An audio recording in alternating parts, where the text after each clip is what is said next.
Ma'am last 1 महीना बचा और कैसे हम अपना अच्छे से अच्छा स्कोर लाएं। तो बेटा आज आपके साथ मैं बहुत ही अच्छी वीडियो और कुछ अपने एक्सपीरियंस शेयर करूंगी कि कैसे मैंने लास्ट 1 महीने की प्रिपरेशन से अपने 90 के स्कोर को 98 कर लिया। आप लोग भी कर सकते हो बेटा।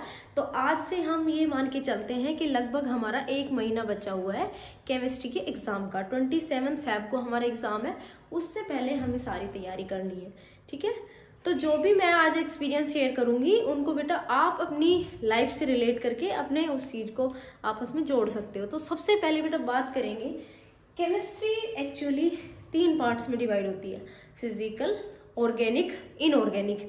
तो मैं तुम्हें स्पेशली यही कहना चाहूँगी कि तीनों ही पार्ट्स की कंट्रीब्यूशन देखो। ऑर्गेनिक 50% वेटेज रखता है क्योंकि इसके 5 चैप्टर है, और 50% आपका इनऑर्गेनिक और फिजिकल रखता है क्योंकि इनके भी 5 चैप्टर है।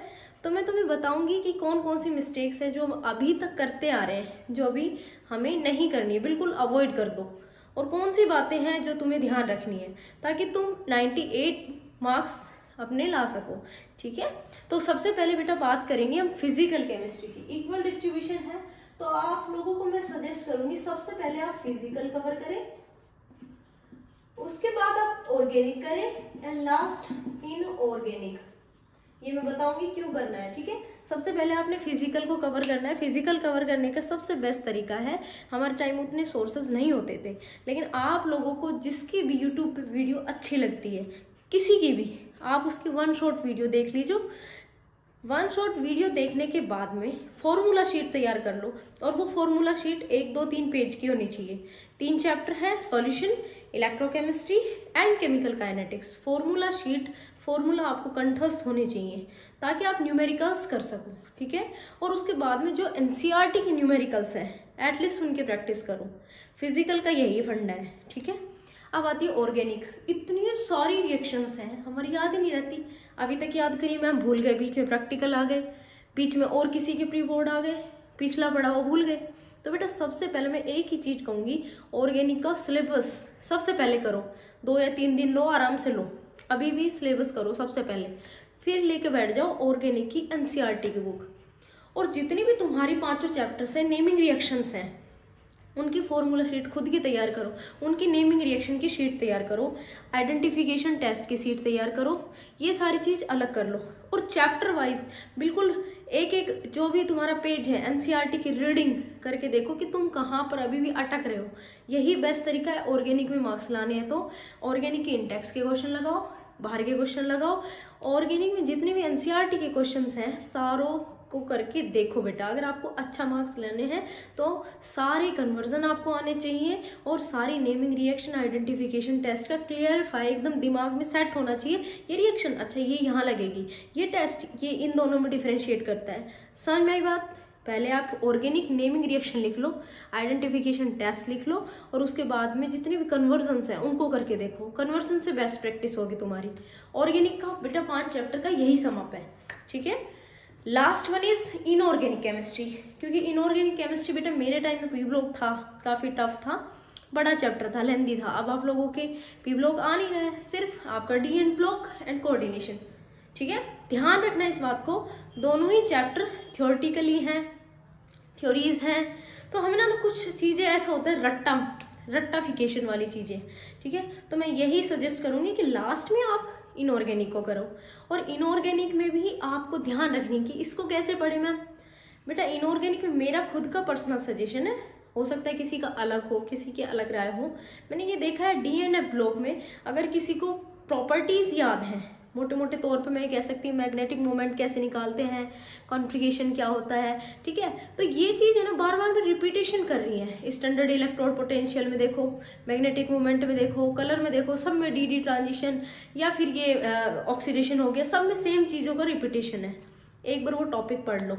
ठीक है, जो चीज़ रिपीट हो रही है उनका आप यूज़ करना सीखें। ठीक है, डी ब्लॉक के लिए KMnO4 और K2Cr2O7 दोनों की एक शीट बना लो भाई, यहाँ से क्वेश्चन पक्का आएंगे, बाकी तो आएंगे ही, बट KMnO4 और K2Cr2O7 से पक्का आएंगे। इन दोनों को अच्छे से कर लो, दोनों टॉपिक को अच्छे से कर लो। अब बाकी के जो क्वेश्चंस हैं डी ब्लॉक के, स्पेशली एनसीईआरटी के सारे क्वेश्चंस, रीडिंग रट्टा जो भी समझते हो तुम, वो कर लो बेटा सारे एनसीईआरटी के, क्योंकि तुम देखोगे ना सीबीएसई में हर बार एनसीईआरटी से ही रिलेटेड थोड़ा बहुत इधर उधर करके डाला हुआ है, कुछ खास नहीं डाला, ठीक है। एफ व्लॉग में मैं ये सजेस्ट करूंगी जितना भी इलेक्ट्रॉनिक कॉन्फ़िगरेशन है जिसमें एक्सेप्शंस हैं, जो डी में इलेक्ट्रॉन्स जा रहे हैं, ठीक है, जैसे थोरियम हो गया, इनके कॉन्फ़िगरेशंस लर्न कर लो, इनके ऑक्सीडेशन स्टेट देखो कि यूजुअली कौन एक्सेप्शन शो कर रहा है, मतलब +3 के अलावा +2 कौन कर रहा है, +4 कौन कर रहा है, ये आप लेंथेनॉइड्स और एक्टिनॉइड्स का कंफर्म रखो, ठीक है। उसके बाद में बात आती है कोऑर्डिनेशन केमिस्ट्री की।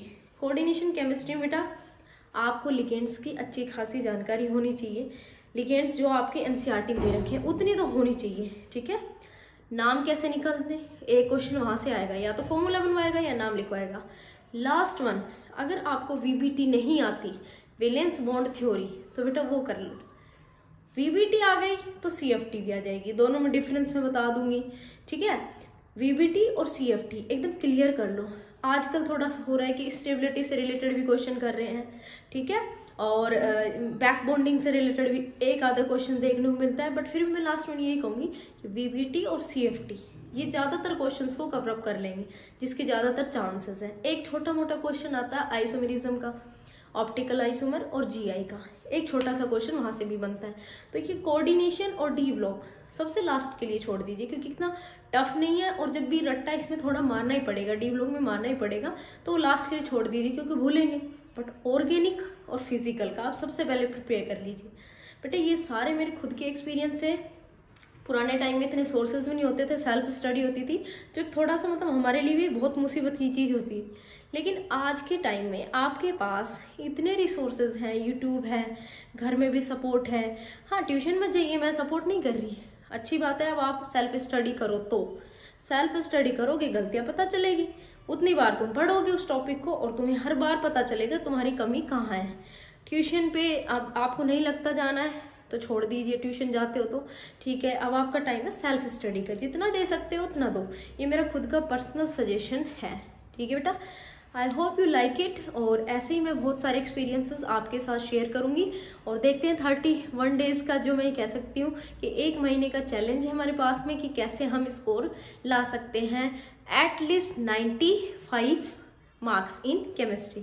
तब तक के लिए बेटा bye bye, thank you so much.